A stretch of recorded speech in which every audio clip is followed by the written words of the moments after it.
Thank you, Mr. Yarmouth. Thank you, Chairman Yarmouth. It's fair to say the country is in a different place since our last Members Day, and not a good place. Inflation has risen 11% since President Biden took office, and it continues to run at a 40-year high.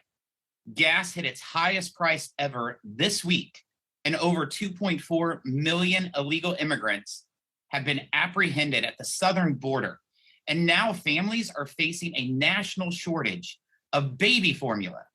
The president's signature piece of legislation, the so-called American Rescue Plan, was jammed through this committee before we even had a chance to organize. It added $2 trillion to the deficit and sparked an inflationary fire that has driven a massive rise in prices to all Americans. Then a few months later, you were at it again, pushing through the president's $5 trillion Build Back Broke agenda, the most expensive bill in American history. But since this is our annual Members Day hearing, I'd like to mention the things that members on our side wish this committee would focus and spend its time on. Number one, can we actually debate a budget this year?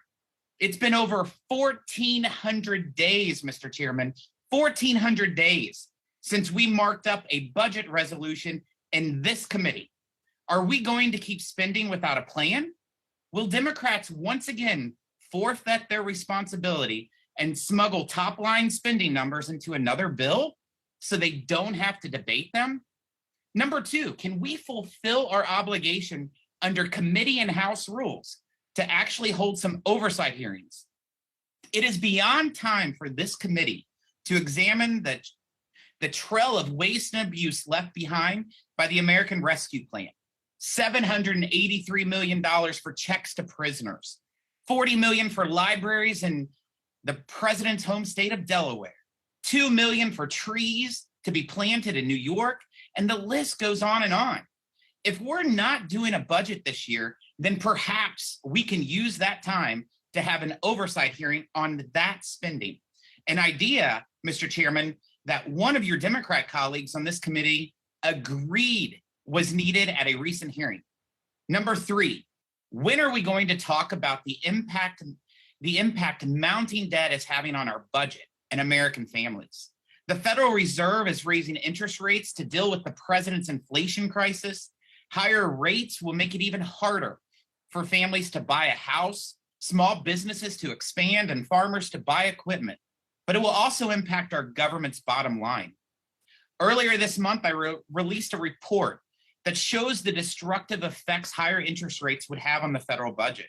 For example, if rates return to their 50-year average, the federal government will be paying $1.3 trillion in interest on our national debt today. If they rise to the levels we saw the last time inflation was this high, today's interest payments would be $2.6 trillion. Mr. Chairman, I ask unanimous consent to insert the report into the record. Without objection.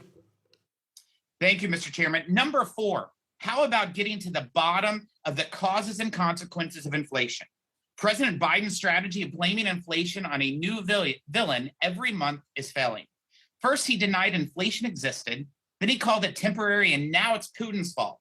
The truth is that inflation rose 7.5% before Putin's army stepped foot in Ukraine. The real culprit that helped spark inflation, according to economists, was the American Rescue Plan. And number five, this committee should examine the billions President Biden is spending through executive orders. The endless student loan moratorium costs $4.3 billion every month. $6 million is being paid every day to DOD contractors to babysit $350 million in unused border wall materials. Taxpayers who are struggling to pay for basic necessities should not be on the hook for these costly executive actions. These are things this committee should be focused on. I yield back, Mr. Chairman.